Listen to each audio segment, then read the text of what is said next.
ഇല്ലാടികളെ black widow എന്ന് പറഞ്ഞ ചേച്ചി അറിയോ?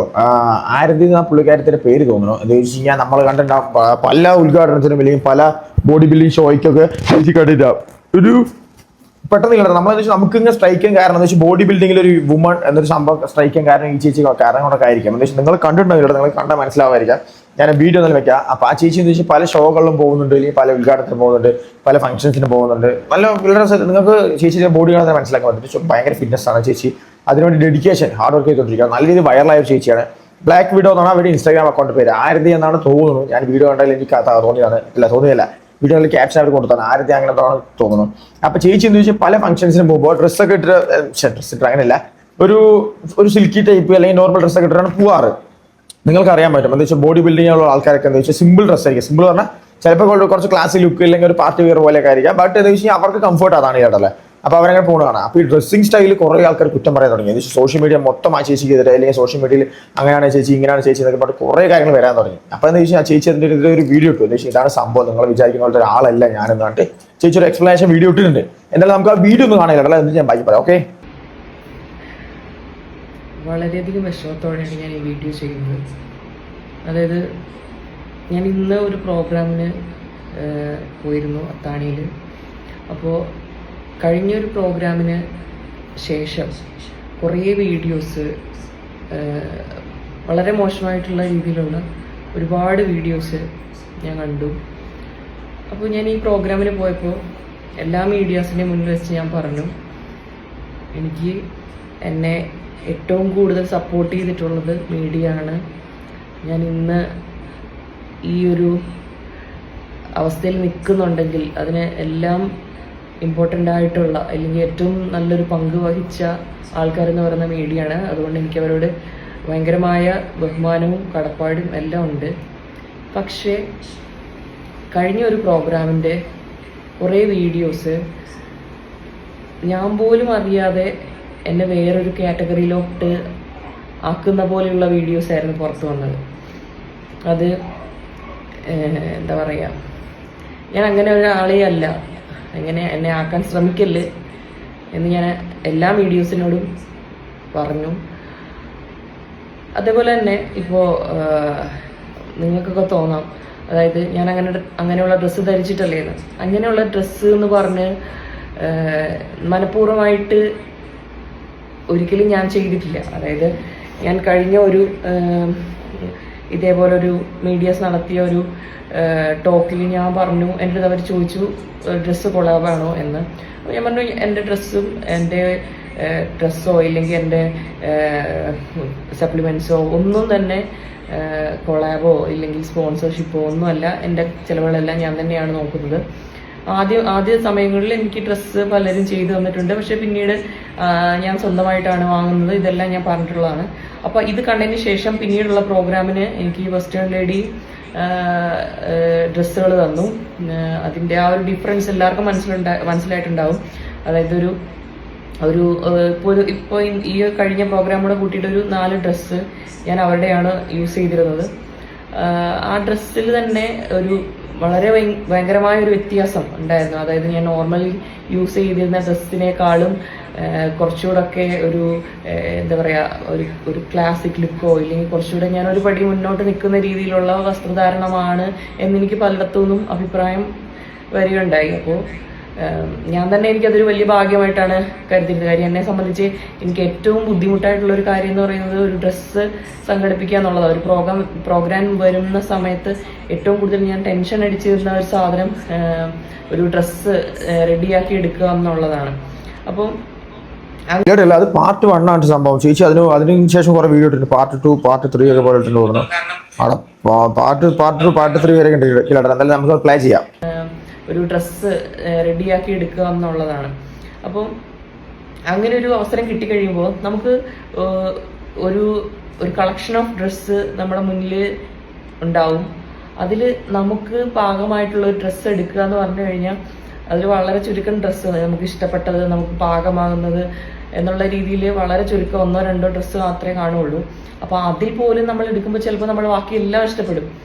ചിലപ്പോൾ അതിൻ്റെ ഡിസൈൻ ഇഷ്ടപ്പെടും, കളർ ഇഷ്ടപ്പെടും, നമുക്ക് നന്നായിട്ട് ഇണങ്ങും. പക്ഷേ ഒന്നിൽ ചെറിയ ഒരു സൈസ് വ്യത്യാസം കാണും, അപ്പോൾ ശരിക്കും നമ്മുടെ അതേ ബോഡി അനുസരിച്ച് ഫിറ്റായിട്ടിരിക്കേണ്ടതാവില്ല. ചിലപ്പോൾ വളരെ ഡീപ്പ് നെക്ക് ആയിരിക്കും, അല്ലെങ്കിൽ വേറെ ഒരാളുടെ മെഷർമെന്റ് അനുസരിച്ചിട്ടുള്ള സ്റ്റിച്ചിങ് ആയിരിക്കാം. അപ്പോൾ നമ്മൾ വിചാരിക്കും ബാക്കിയെല്ലാം ഓക്കെയാണ്, ഈ ഒരു ചെറിയ ഡിഫറൻസോ ഇല്ലെങ്കിൽ ചെറിയ ബുദ്ധിമുട്ടുകൾ നമ്മൾ എങ്ങനെയെങ്കിലും മാനേജ് ചെയ്യാം എന്ന് കരുതിയിട്ടാകും ഉപയോഗിക്കുന്നത്. പക്ഷേ നമ്മൾക്ക് എപ്പോഴും മാനേജ് ചെയ്യാൻ പറ്റിയെന്ന് വരില്ല. അതായത് നമുക്ക് ഒരേ സമയത്ത് എന്തെല്ലാം കാര്യങ്ങൾ ശ്രദ്ധിക്കാൻ പറ്റും. ഇപ്പോൾ ഒരു സ്ലിറ്റ് ഉണ്ടെങ്കിൽ സ്ലിറ്റ് അങ്ങോട്ടോ ഇങ്ങോട്ടോ പോകുന്നത് നോക്കണം, അല്ലെങ്കിൽ ഡീപ്പ് നെക്ക് ആണെന്നുണ്ടെങ്കിൽ നെക്ക് നമ്മളൊന്ന് കുനിയോ തിരിയോ ചെയ്ത് കഴിഞ്ഞാൽ അതെവിടേക്ക് പോകണമെന്ന് ചിന്തിക്കണം. ഇതെല്ലാം നമുക്ക് കംപ്ലീറ്റ് ബ്ലാങ്ക് ആയി പോകുന്ന ചില സമയങ്ങളുണ്ട്. എപ്പോഴും നമുക്ക് ഇത് നോക്കിക്കൊണ്ടിരിക്കാൻ പറ്റാത്ത നേരങ്ങൾ. അപ്പം ഞാൻ ലാസ്റ്റ് ഒരു ബ്ലാക്ക് ഡ്രസ്സ് ഇട്ടിരുന്നതിൽ ഞാനെന്തോ അതായത് പോസിങ് കഴിഞ്ഞിട്ട് തിരികെ വന്ന് ചെരുപ്പിട്ടുകൊണ്ടിരിക്കുകയാണ്. ഞാൻ ചെരുപ്പിടുന്നതിൽ ഫോക്കസ് ചെയ്തേക്കുവാണ്. എൻ്റെ സ്ലിറ്റ് ആ ടൈമിൽ കറക്റ്റായിട്ട് പിടിച്ചു വെക്കുന്നതിൽ ഞാൻ ഫോക്കസ് ചെയ്യുകയാണ്. ആ സമയത്ത് ഞാൻ എൻ്റെ നെക്ക്, അല്ലെങ്കിൽ അത് കുറച്ച് ഡീപ്പ് നെക്കായിരുന്നു, അതിനെപ്പറ്റി ഞാൻ മറന്നുപോയി എന്നുള്ളതാണ് സത്യം. അപ്പോൾ ആ ചെരുപ്പിട്ടുകൊണ്ടിരുന്ന അത്രയും സമയം ഇത് ഫുൾ ഫോക്കസിൽ ക്ലോസപ്പിൽ എത്രത്തോളം കവർ ചെയ്യാമോ അത്രത്തോളം കവർ ചെയ്ത് പല മീഡിയാസും അതെടുത്ത് ഇടുകയുണ്ടായി. അപ്പോൾ ഇതൊക്കെ കാണുമ്പോൾ ഞാനിത് ഒരുപാട് വീഡിയോസ് ഒന്നും എടുത്ത് നോക്കാറില്ല. പക്ഷേ ഇത് കാണുന്ന പലരും എനിക്ക് എടുത്ത് അയച്ചു തരികയാണ്, ഇങ്ങനെയുണ്ട് എന്ന് പറഞ്ഞു. അപ്പോൾ നമുക്കിത് കാണുമ്പോൾ ഭയങ്കര സങ്കടം ഉണ്ടാകുന്നത്. ഇപ്പം ഇതിപ്പം ഞാൻ മാത്രമല്ല, ഇപ്പം എൻ്റെ അമ്മ കാണുന്നുണ്ട്, എൻ്റെ കുടുംബക്കാർ കാണുന്നുണ്ട്, ഇല്ലെങ്കിൽ എനിക്ക് ചുറ്റുമുള്ള ആൾക്കാരെല്ലാം ഇത് കാണുന്നുണ്ട്. അപ്പം എൻ്റെ അമ്മ ഇത് തീർച്ചയായും കണ്ടിട്ടുണ്ടാവും. അമ്മയ്ക്കിത് കണ്ടിട്ട് വളരെ വിഷമം ഉണ്ടായിട്ടുണ്ടാവും. അമ്മയ്ക്കറിയാം ഒരിക്കലും ഞാൻ അങ്ങനെ ഒരാളെ അല്ല എന്നുള്ളത് എൻ്റെ അമ്മയ്ക്ക് നല്ല വ്യക്തമായിട്ട് അറിയാം. ഉറപ്പായും എന്തെങ്കിലും ഒരു മിസ്റ്റേക്ക് സംഭവിച്ചതാണെന്നും അമ്മയ്ക്ക് മനസ്സിലാവും. കാരണം പലപ്പോഴും അമ്മയും കൂടെ ഉണ്ടായിരുന്ന പല പ്രോഗ്രാംസിലും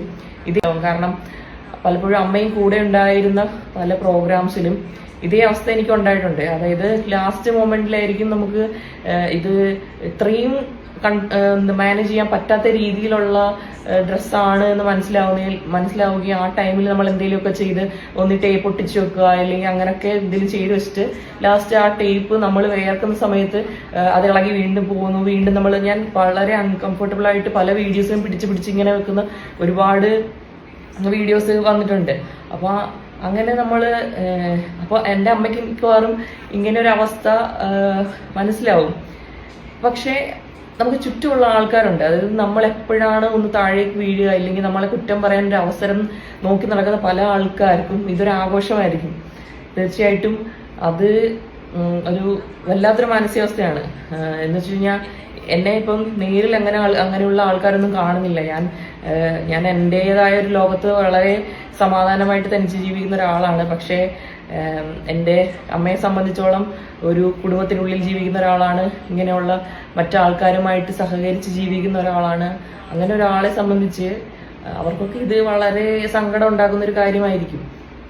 അപ്പോൾ ഈ കാര്യം ഞാൻ ഇന്നൊരു പ്രോഗ്രാമിന് പോയി വന്നപ്പോൾ എല്ലാ മീഡിയസിനോട് ഞാൻ പറഞ്ഞു, ദയവ് ഇത് എന്നെ അങ്ങനെ ഒരു കാറ്റഗറിയിലോട്ട് പെടുത്തല്ല, ഞാൻ അങ്ങനെ ഒരാളല്ല, എനിക്ക് ഇങ്ങനെ കാണിച്ചിട്ട് ജീവിക്കണം എന്നുള്ളൊരു ആഗ്രഹമേ ഇല്ലാത്ത ഒരാളാണ്.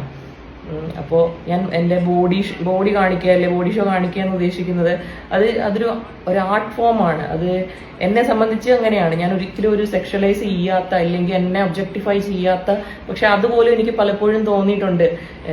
എനിക്ക് ഈ പ്രോഗ്രാമിന് പോവുക എന്നൊക്കെ ഉള്ളത് സത്യം പറഞ്ഞാൽ ഒന്ന് സെറ്റിലായി സമാധാനമായിട്ട് ജീവിക്കാൻ ഒരു അവസരം കിട്ടിക്കഴിഞ്ഞാൽ തീർച്ചയായിട്ടും ഞാൻ ആദ്യം ഉപേക്ഷിക്കുമെന്ന് ആഗ്രഹിക്കുന്ന ഒരു സാധനമാണിത്. കാര്യം ഈ വല്ലപ്പോഴും ഉള്ള ഒരു അണിഞ്ഞൊഴുങ്ങി പോക്കാണെങ്കിൽ പോലും എന്നെ സംബന്ധിച്ച് എനിക്ക് മാനസികമായിട്ട് ഒരുപാട് സമ്മർദ്ദം തരുന്നൊരു സംഭവമാണ്.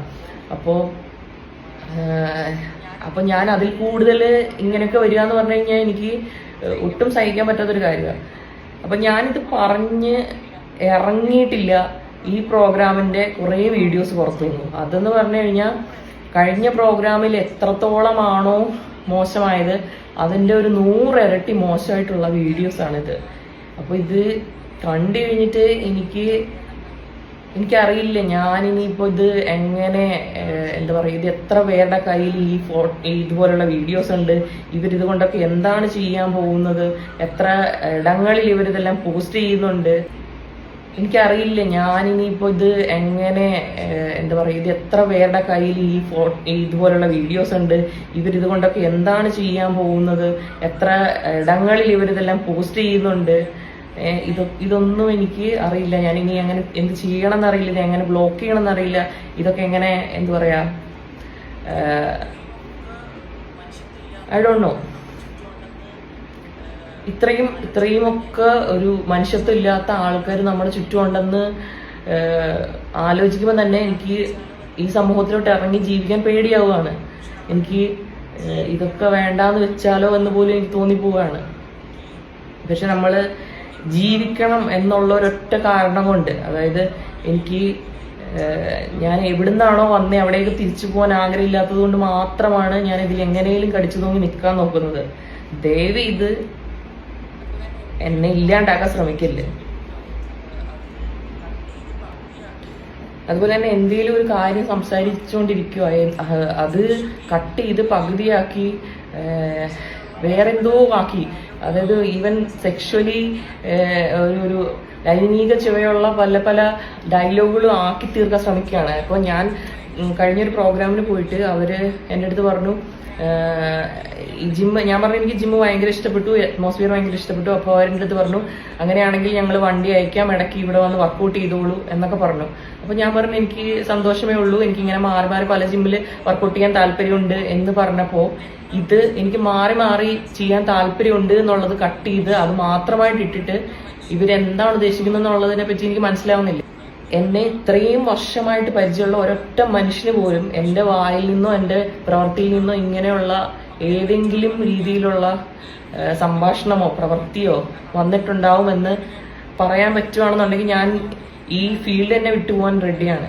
കാരണം അത്രയും പെർഫെക്റ്റ് ആയിട്ട് ഞാൻ ലൈഫ് ലീഡ് ചെയ്യുന്ന ഒരാളാണ്, അല്ലെങ്കിൽ ഞാൻ എൻ്റെ ഒരു മാനത്തിന് അത്രയും വില കൽപ്പിക്കുന്ന ഒരാളാണ്. അപ്പോൾ അതിനിടയിൽ ഈ പറഞ്ഞ പോലുള്ള ഡയലോഗുകൾ പറയാനോ ഇല്ലെങ്കിൽ ഇങ്ങനെയുള്ള കാര്യങ്ങളൊക്കെ അഡ്ജസ്റ്റ് ചെയ്ത് മുന്നോട്ട് പോകാനായിരുന്നുണ്ടെങ്കിൽ ഞാൻ അങ്ങനെയുള്ള എല്ലാ സൗഭാഗ്യങ്ങളും തട്ടി തെറിപ്പിച്ചിട്ട് ഈ ഒരു എന്താ പറയുക, ഒരു വട്ടത്തിനുള്ളിൽ മാത്രം ഇങ്ങനെ കിടന്ന് കറങ്ങി കറങ്ങി ജീവിക്കുന്ന ഒരാളാണ് ഞാൻ.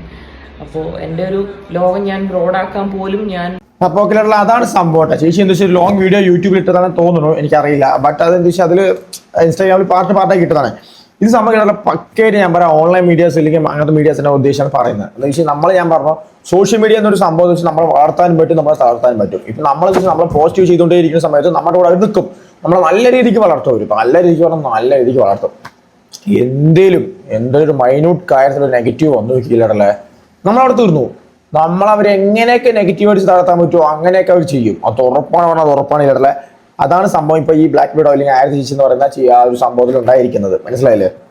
എന്ന് വെച്ചോ അങ്ങനെയാണില്ല, സോഷ്യൽ മീഡിയ അങ്ങനെയാണ്. എനിക്കിപ്പോൾ ചേച്ചിയോട് പേഴ്സണലി പറയാനുള്ളത്, അല്ലെങ്കിൽ ചേച്ചി ഇതിപ്പോൾ പറയാനുള്ളത് വെച്ച് കഴിഞ്ഞാൽ ചേച്ചി ഇതൊക്കെ വിട്ടിക്കളയാം. സോഷ്യൽ മീഡിയ ആണ്, അവർ ട്രെൻഡാണ്. എന്ന് വെച്ചാൽ ഇപ്പോൾ ചേച്ചിയെ കുറച്ച് അല്ലെങ്കിൽ വീഡിയോസ് ഒക്കെ അല്ലെങ്കിൽ അങ്ങനത്തെ പറഞ്ഞ് നടക്കും, അത് കഴിഞ്ഞ് വേറൊരാൾ കിട്ടുമ്പോൾ അങ്ങനെ പോകും.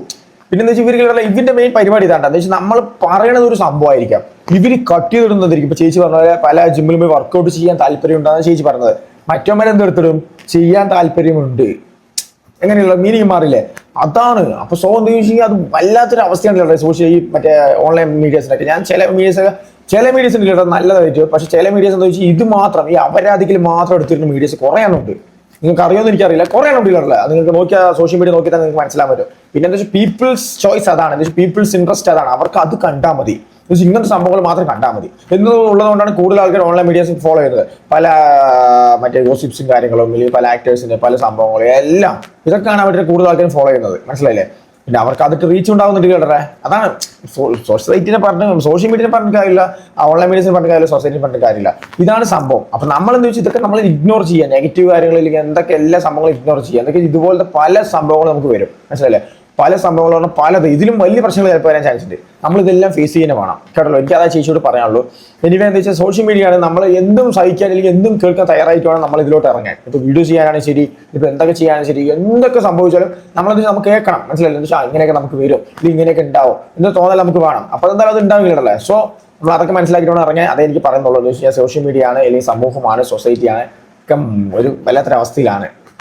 അവരിത് പോസിറ്റീവ് കണ്ടാൽ പോയിട്ട് പറയും, ചിലർ പോസിറ്റീവ് കണ്ടാൽ നെഗറ്റീവ് പറയും, നെഗറ്റീവ് കണ്ടാൽ പോയിട്ട് പറയും, നെഗറ്റീവ് കണ്ടാൽ ചിലർ മറ്റേത് പറയും. അങ്ങനത്തെ ആൾക്കാരാണ്. സോ നമ്മളത് നെവർ മൈൻഡ്, അല്ലെങ്കിൽ അത് മൈൻഡ് ചെയ്യാതെ അങ്ങ് വിട്ട് കളയുക. എനിക്ക് അതേ പറയുന്നുള്ളത്. അപ്പോൾ വേറെ ഒന്നും പറയാനില്ല. സോഷ്യൽ മീഡിയ, ഓൺലൈൻ മീഡിയയെ കുറിച്ച് കൂടുതൽ പറയാൻ എനിക്ക് താല്പര്യമില്ല. എന്ന് വെച്ച് കഴിഞ്ഞാൽ അതങ്ങനെയാണ്, പറഞ്ഞാൽ മാത്രം വലിയ കാര്യമില്ല. അവർ അതന്നെ ചെയ്യുള്ളൂ. Okay, by.